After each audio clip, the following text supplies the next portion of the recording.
Welcome to another GBE movie review. Yes, it's been a while, but I just haven't felt like doing it. I was going to do an Endgame one, but everyone did an Endgame one.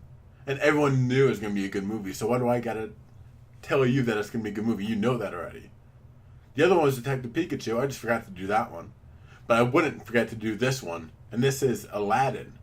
Obviously, the live-action version of the Disney cartoon from the 90s. When the whole swarm of live-action Disney movies, I'm not a fan. I'm saying I'm biased because I love Disney, and we're gonna make a live-action Dumbo, live-action Cinderella, live-action Beauty and Beast. I was so excited until I saw them. Cinderella was okay. Beauty and the Beast people didn't like. I really enjoyed it. Jungle Book was fantastic, but that wasn't really live action. That's just more CGI. Lion King looks great. I reviewed Dumbo. I said it was bad, which broke my heart because I wanted to love it. And I can say I went into Aladdin with the same expectations I had for Dumbo, even though I liked the Aladdin cartoon better than the Dumbo cartoon. When they announced Will Smith was going to be Genie, I didn't agree. One, because how can you replace Robin Williams? He was, when you think it, like, they're synonymous. They're just like, that's his role. No one can replicate that. Like, people say that with Heath Ledger and the Joker. He is the Joker. Yes, there will be other versions, but no, nothing can compare. And that's one of the things that really I thought about in the drive home, which I just finished. You don't need to compare them. Like, they're different iterations of the same character. I remember, I think Will Smith was on Ellen or Jimmy Fallon or something, saying, I can't replicate what Robin Williams did, but I can take that role and make it my own and have it be separate from Robin's. Like, Robin went in with a stand-up mind, and he turned a genie and he used his stand-up to form the genie the way he wanted it to be. Will Smith is not a stand-up comedian. He's a rapper at first, and of course, Fresh Prince, he's an actor. But he's a rapper at heart. So he went into this role with that mindset to make his own version of the genie based on who he is. And let me tell you, as much as I was scared to see what this genie would be like, I was impressed. I'm not comparing it to Robin Williams, but he made the role his own. Will Smith was really good as a genie. He had his own little flair to it. If you just listen to the music, you can tell that it's different from the original. It has its own vibe on it, has its own spin. I'm all in on Will Smith being the genie. He was fantastic. Who wasn't fantastic, in my opinion, was Aladdin. I don't have the cast in front of me, but there's just something about the guy who played Aladdin that just didn't grab me. Maybe, I really don't know what it is, but I feel like they could have done better casting for him. Great singer, though. Great actor. He just didn't match what I thought Aladdin would look like in live action. Princess Jasmine was great. I can't really go wrong with her. She played the part well. And with Disney and what movement we're going on now in the past few years, they added a new song, which I'll get to that later, which is a Jasmine song.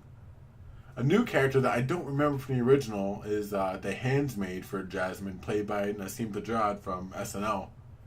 She was more of like a comic relief character. Like, oh, hey, look at Prince Ali. Oh, he got money, blah, blah, blah. Like, she was definitely there just throwing a few jokes along the way. But the only spoiler I say, because this wasn't in the original movie, is that she ends up with the genie. Which is a whole, like Aladdin and Jasmine, A plot. Them is like a C or D plot. Because just so in background, it's like doesn't even matter, doesn't affect the story in any way at all. But it was nice to have that different atmosphere to it, and it was good. That's the only big change I noticed from the original is the Handmaid and Genie being together. I haven't seen the original in a while, but nothing really. The main plot's still there. Nothing changed from the big plot. I think that's the most important thing. You can't take a beloved story and movie like Aladdin and change it all around just for this. They didn't. Main plot's still there. People were clapping at the end like they didn't know what was happening. Like, come on, you've seen Aladdin before. Like, you don't need to clap. It's like when people clap when an airplane lands. What else is supposed to happen? Don't clap for that. It's stupid. I hate it. Anyway. Another thing with the Disney live action movies is that the movies are great, but it's the music that really gives it the heart and soul that it needs. I really enjoyed the music. It was the same songs, performed excellently. They all sang really well. Will Smith put his own flair on Friend Like Me, and I digged it. I liked it a lot. Whole New World, I got chills, almost cried. Love that song. They performed it beautifully. Prince Ali was great. Will Smith added his own little flair to it at the end, you'll see. One Jump, great. No complaints. Not the best song in the movie, but, you know, it was pretty good. The end credits, though, that's what got me. It was Will Smith with the Friend Like Me beat, but with DJ Khaled as well. I don't know why Disney keeps hiring DJ Khaled for music. I know he did a song for Wrinkle in Time last year. Why do you need DJ Khaled for? Like, don't. You already have the beat. He's a DJ. He makes the beat. You don't need the beat. You're giving him free marketing by him saying DJ Khaled every 10 minutes, 10 seconds. You don't need that. Don't do that next time, Disney. If you're listening, you're not, but you know, just in case. So that song Speechless. If you saw the live action Beauty and the Beast movie, you would notice that there was an extra song that they added in there for Oscar bait. Oscar bait is that thing where you take something that is already good. Beauty and the Beast, I'm pretty sure won a best animated film or best picture that the year it came out. And you try to refresh it because they're not going to give it to you again. That's like cheating. So he added a new song for best original song, and they try to really sell that one song, and hopefully it wins best original song at the Oscars. The Beauty and the Beast song did not win. It was performed by the Beast. Once Belle leaves the castle to save her Papa. Papa. That one. Same thing with Aladdin. The song is called Speechless. It's about Jasmine not being able to have the voice she wants. She's a princess. She doesn't have a voice. She wants to be a sultan, but it's against the law. She doesn't want to marry a prince, but she has to because that's the law. She doesn't really have a choice. So in the first part of the movie, there's a part one, The Speechless, where she talks about, oh, I don't have a voice. I deserve a voice. I'm a fucking princess. Then at the end, it was the second part in the end was a little weird. It was more like a dream sequence kind of, where like people just started disappearing as she was singing it, and it was just shot really weird. Like I said, Oscar song didn't need to be in a movie. Did not change the plot of the movie at all. Because yes, it affected the plot for like a half a second until it just switched back to normal. Because Jafar was. That's another thing. Jafar didn't really dig the actor either. He just didn't really sell the role to me. He didn't seem that evil. But I'm not a casting director. But the most important thing, was it a good movie? Disney live action movies, bad rap. They perform really well in the box office because it's a Disney movie. Everyone wants to see a Disney movie. But Aladdin, right from the start, right, you can't recreate this classic. I don't remember that being said for Beauty and the Beast because they cast Emma Watson as Belle, and like that, Belle is Emma Watson. That matched. No one really said that because the biggest star of this movie is Will Smith, playing probably the biggest character in the movie, that besides Aladdin, the genie. Once that came out, like, oh, you can't replace Robin Williams, because Robin Williams was a known voice actor for a genie. Unless you're a diehard Disney fan, you're not going to know who the voice actress for Belle was. So right from the start, Aladdin had bad press. But I'm going to say right now, on the good, bad, scale, Aladdin was good. I was shocked. You don't understand how shocked I was when I'm in, like, sitting down, walking into the theater, like, okay, last Disney movie I saw was Dumbo. Wasn't great at all.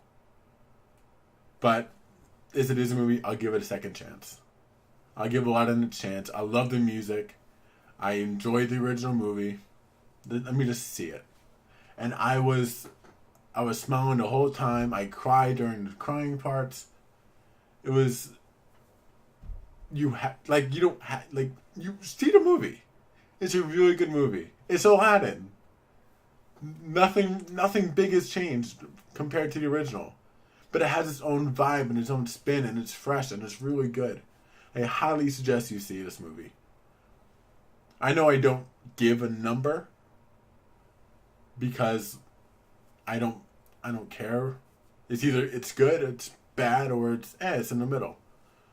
But when I say good, it's like 7 and above if you want the number scale. It's above a 7, I'd probably say like an 8. It's an 8. But I highly recommend. This is getting a second viewing. The first viewing I saw was in regular 2D. I have a ticket for a Saturday morning for the Dolby Atmos at AMC. And if I see a good review for the IMAX version, I'll see the IMAX version as well. Yes, I will see this movie more than twice. I really enjoyed it that much. And once again, this is my opinion. You might hate the movie. Most reviews out here are like mixed. They're reviews. It's It's along with Dumbo.